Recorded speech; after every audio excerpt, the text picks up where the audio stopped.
Оо, сайн байна та. За сайн байна уу? Нөө телевизээс явж байгаа хүмүүс үү? Тийм байна. Нэвтрүүлгийн баяхан мэрэгжил бүхэн сайхан гээд. Харин тийм мэрэгжил бүхэн сайхан нэвтрүүлэлт намайг орно гэдэг байгаа маа тий. За орцгоо хүмүүс. За баярлаа. Намайг нагнаас өгөх гэдэг. Хүмүүс бол намайг заллин ганаа нэрээр сайн мэдэх байгаа. Ягаад гэвэл би заллин хийдэг. Анх энэ бизнест хизээ орж ирсэн бэ гэхээр 2009 он хавцаа метилийн спирт найруулж арих нэг ахтай хамт гаргаж ирсэн. Тэрийг мангасын ам дээр зарж энэ бизнес хөл тавьж ирсэн. За тэгээд тэр цагаас хойш ер нь хулгай дээрэм тонол лөвөр ер нь хийгээгүй муухай юм байхгүй. Тэр болгоныг яриад байх уу. Ер нь бол одоо юу хийж байгаагаа шууд ороод танилцуулчих да тэгээд дагаад орцгооч юм лээ. За тэгээ би ч одоо яг ажиллаа тайлбарлана гэхээр бас жоохон яг бас олигтой ярих юм жоохон хэцүү л нэг жоохон ичмээр л юм бас. Зүгээр. Та яг мэрэгчлээ болон юу хийдгээ хэлж өгөх болно. За. За би тэгээ гадаа хэлсэнчлэн тийм ээ. Би лөөвөрчин гэсэндээ лөөврийгээд бас олон жил болж байна. Ерөнхийдөө интернет манай улс руу орж ирээд фейсбүүк ер нь лөөврээ явуулдаг. Тэгээд ер нь нэг нэгээр нь тайлбарлаа явчих дээ одоо. За тэгээ. Юунаас нь жичгүү тийм ээ. За ерөнхийдөө манай лөөврийн үйл ажиллагаа 4 үйл ажиллагаатайгаар явуулж байгаа. Хамгийн ихнийх бол одоо энэ хустаг суглаа гэдэг юм байгаа. Тийм харсан. Буст хийсэн байдаг шүү дээ. Тийм буст хийж хүмүүст хүрнэ. Тэгэхээр энэ хустаг суглаа ерөнхийдөө яаж хүнийг лөөрдөг гэвэл одоо энэ яг лайв явуулж хахад хин нэгэн суглаа авсан мэтээр бид нэр эхлээд жүжиглэнэ. Тэнгүүдээ за ноён Бат Эрдэнэний суглааг ингээ хосъя гэж хагаад 30 сая төгрөг хочлоо тэгээд нүдэн дээр нь шууд тэр Бат Эрдэнэ гэдэг үнээр 30 сая төгрөг явуулна. Тэнгүүд энийг үзэж байгаа хүн ой нүний юм байна гэж шууд энэ суглааг авна. Тэнгүүд нь бид нэр бодлаагаас дахиад 30 сая төгрөг хочлоо гэдэг. Нөгөө хүн чинь одоо үнэхээр баярлна шүү дээ. Итгэж чадахгүй. Тэнгүүтээ за би мөнгө авъя гингүүд нь за та 10% явуулаа. Тэгвэл би танд шууд энэ 30 явуулнаа гингүүд 30 саяг авч байгаа хүн 3 саяг яаж хийж байгаа болоод явуулдаг л байхгүй. Маа бид нар 3 сая явууллаа блок easy 3 сая төгрөг. Тэгээ хамгийн ихний тэр Бат Эрдэнэ рүү 30 сая явуулсан чинь Бат Эрдэнэ чинь тэнцээд зогсож байгаа байхгүй.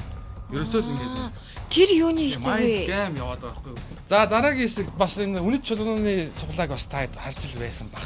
Тий энийг бол өстой буст хийсэн би бүр яг амар олоод харчихсан. Энэ чи буст хийхгүй бол хүн зүрхгүй.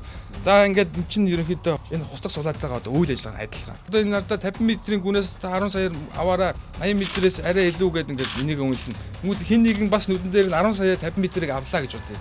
Тэнгүүд нь худлаагаасаа энэ жоохон ногоон бол арай нэг гоё чулууг нь тавиад нэг чулуу нь 30 сая шүү ингээд танихаас 50 метрийн гүнээс 10 саяар авсан юунаас чинь 5 чулуу гарлаа та ингээд 150 сая төгрөгийн азтан боллоо гэл тэгээд яг ялгаагүй хустаг сулгаа шиг гэдэг тэр хүн 150 сая төгрөг хочлоо 10% гингүүд 15 сая төгрөгийг яаж хийж байгаа олж өгдөг л байхгүй тий хамаатан садан найс хөтөөс байгаа.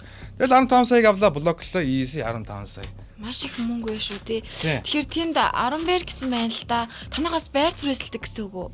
Үгс ацаараа байр түрээсэлдэг тий. Энд чинь бас манай нэг лөөврийн одоо энэ гэхдээ яг нэг их мөнгө олдог. Гэхдээ би чамд яг тайлбарлаад байна. За чи энэс харж байгаа бах үнгүү зэг юм байна орцсон тий. Одоо энэчнээс ингээд хамгийн гой болон тавилгатай байрыг зургийг нь копидж аваад л одоо энэ жишээнд ингээд одоо энэ 1.3 сая байсан бол бид нар энийг 800 мянга 500 мянгаар түрүүлсэн ингээд худлаа шаачна. Тэгэд үнийг нь багасгаа тавина. Тэнгүүд чи хүмүүс шуурна. Байранд чи орёо л гэн. Тэнгүүд нь бид нар тэгэлчтэй. За манай энэ байр уусаа хямдхан амар олон хүн сонирхоод байна. Тийм болохоор хамгийн түрүүнд урьдчилгаа явуулсанд нь одоо түрээслэе гэж ахын бодож гинэ гэж шаачна. Тэнгүүд чинь ахиж ийм хямдхан байр ахиж олдохгүйгээд бүгд юугаа урьдчилгаагаа явуулна. Тэнгүүд нь бүгдийг нь блок. Ер нь одоо чамд гэж ер нь монголчуудаа гэж хэлэхэд байр түрээслэж байгаа эсвэл ямар нэгэн худалдаж авах гэж байгаа өөрийн биеэр очиж тэр одоо байрны тэр бичиг тэр ордер нь хиний нэр дээр байдгийг гэрээ хийж тэгж нарийн орохгүй бол ингээд л өөрдөлдөг шүү. Тийм байх тий. Тэнд KFC гэсэн байна л да. Танах KFC-тэй хамтарч ажилладаг юм уу? Чи яасан гинэн хөөрг охин бай. За би ч юм тэнд чи очиж байгаа тайлбарлаад өгье. Тий. За энэ KFC гэдэг байгаа.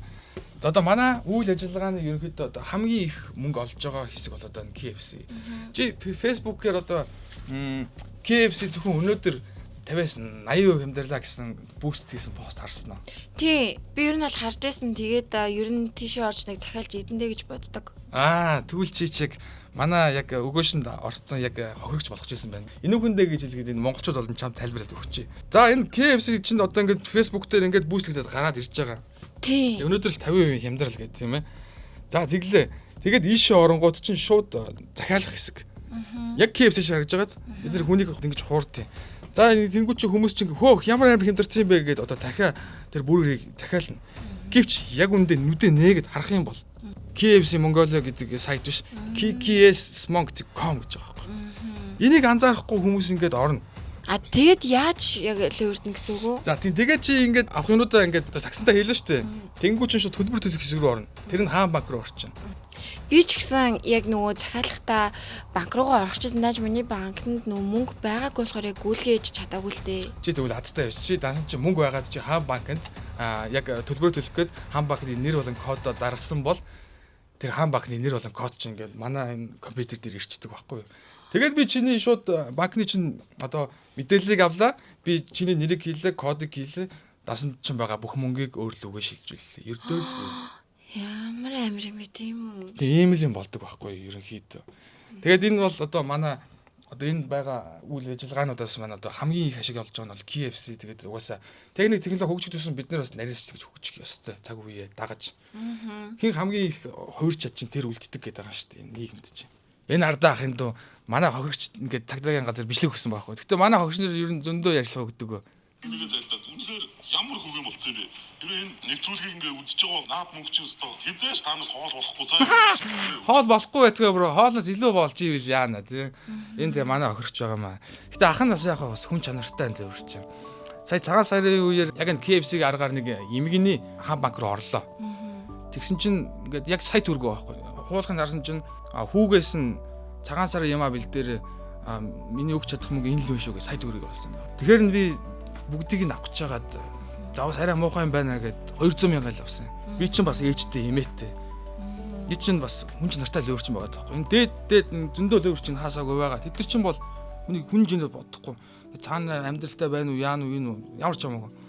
Ах нь бол яг хаяа нэг жоо хүн чанар зулгаагаад нэг тийм үү тохиолдол байна. Гайс үнэхээр сааст гэл гаргасан биш үү?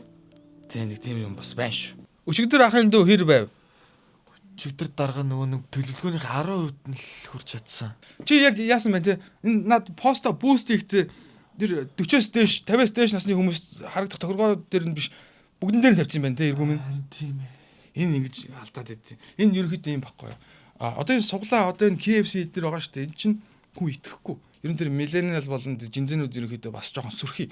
Одоо сайт руу оронгод өө чинь худлаа сайт биш гэдэг итгэдэг байгаа. Тийм болохоор бид нэр бүүстээ ерөөхдөө энэ 40-оос дээшээ 50-аас дээшээ насны хүмүүсийг албаар сонгож хийдэг. Тэр хүмүүс ч одоо хамгийн их хулигтуулах магадлал өндөртэй хүмүүс байгаа байхгүй. Тиймэрхүү юм байна. Чи гүлгмэн чи юу яан шүү? Тэр $200 чанаргаа ч суудгаж авах шүү би. За цааш та харч. За нагааха тэгэхээр эцээнийг асуулт байна л да. Танд ингэж хүмүүсийг хохирох нь зөвтгөж бодогддгүү. Тэгээ ингэж олсон мөнгө ер нь танд яг үнэхээр мөнгө болж чаддаг уу?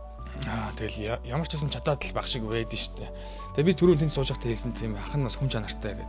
Тэгээ эцээц би бол ер нь бас бодож үзсэн. Би бол хүмүүсийг лөөрдөг юм лээ. Ер нь бол тэр хүмүүс өөрсдөө надад лөөрдөлөд байгаа байхгүй.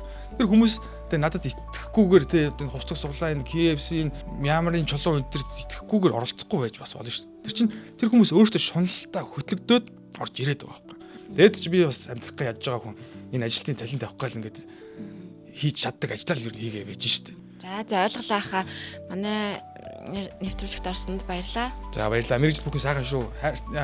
Мэргэжилтэй хүн болгон хайртай байж чил итгэлээсээ хийгээсэй гэж хүсэж байна. За баярлаа. Амжилт хүсье. За баяртай. За баярлаа. Ямар амжиг юм бэ? За үзэгчдээ ингээд өнөөдрийн мэргэжил бүхэн сайхан нэвтрүүлэгт маань залин нагаа гэдэг хүн орлоо. За энэ хүн нэвтрүүлгийн явцаар та бүхэн маань залин левер ер нь хэр их оширч бас нарийсж байгааг маш сайн харж авсан байх гэж бодож байна. Тэгэхээр үзэгч та бүхэн маань цаашдаа илүү сонор сэрэмжтэй хянуур байгаарай гэж хүсье. Ингээд дараагийн мэргэжил бүхэн сайхан нэвтрүүлгээр уулзцгаая. Баярлалаа баяртай. Ямар амжиг.